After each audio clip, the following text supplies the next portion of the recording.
बच्चों आज हम पढ़ रहे हैं द वर्ब और इसके काइंड्स। क्योंकि जो भी कोई हम सेंटेंसेस बनाते हैं तो उन सेंटेंसेस में हमें सब्जेक्ट, हेल्पिंग वर्ब और वर्ब मेन रूप से इनका हम प्रयोग करते हैं, तो इसलिए वर्ब को समझना बहुत जरूरी है। तो बच्चों ये है कि वर्ब क्या होती है। तो वर्ब होती है जो शब्द कार्य का बोध करे किसी भी सेंटेंस में या सब्जेक्ट के बारे में कुछ बताए, उसको हम वर्ब कहते हैं। अब एग्जाम्पल देख लीजिए, समझ लीजिए। जैसे ये सिंग है, सिंग मीन्स क्या होता है बच्चों? गाना या गाइए।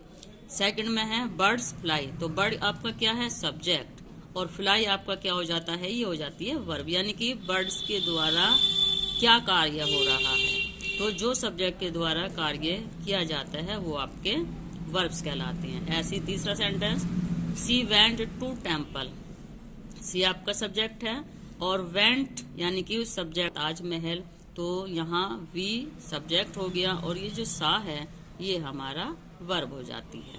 तो इस तरह से किसी भी वाक्य में अकेला शब्द हो तो वह वर्ब ही होगी। जैसे विशेष रूप से पहला वाक्य सिंग है तो यहाँ पर सिंग वर्ब है। अब आता है बच्चों वर्ब के कई काइंड्स होते हैं, जैसे transitive verb, intransitive verb, linking verb और एक्सक्यूलरीज वर्ब।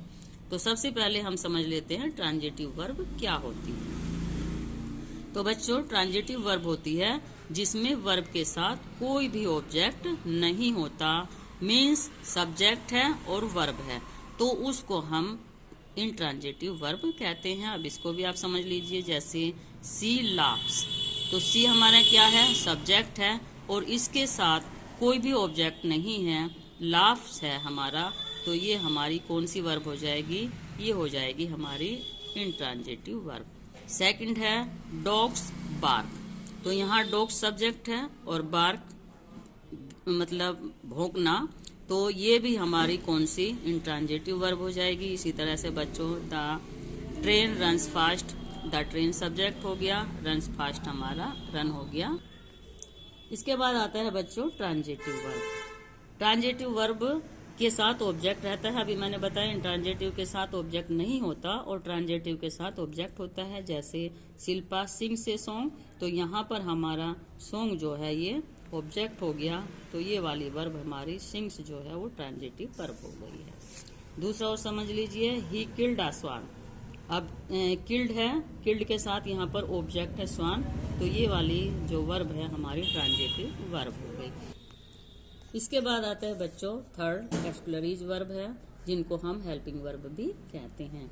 अब हेल्पिंग वर्ब हम जो भी सेंटेंसेस बनाते हैं उनमें subject plus helping verb plus verb होती हैं, तो ये हेल्पिंग वर्ब है।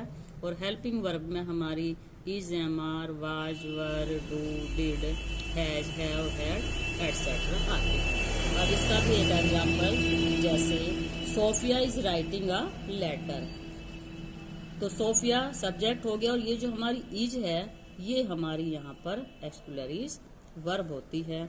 इसी तरह he does not run fast, तो यहाँ पर डज हमारी एक्सक्यूलरीज वर्ब होती है। ठीक है बच्चों, ओके, थैंक यू। यदि आपको मेरी वीडियो पसंद आई हो तो वीडियो को शेयर और लाइक अवश्य करें तथा चैनल को सब्सक्राइब करें। Thank you for watching my video.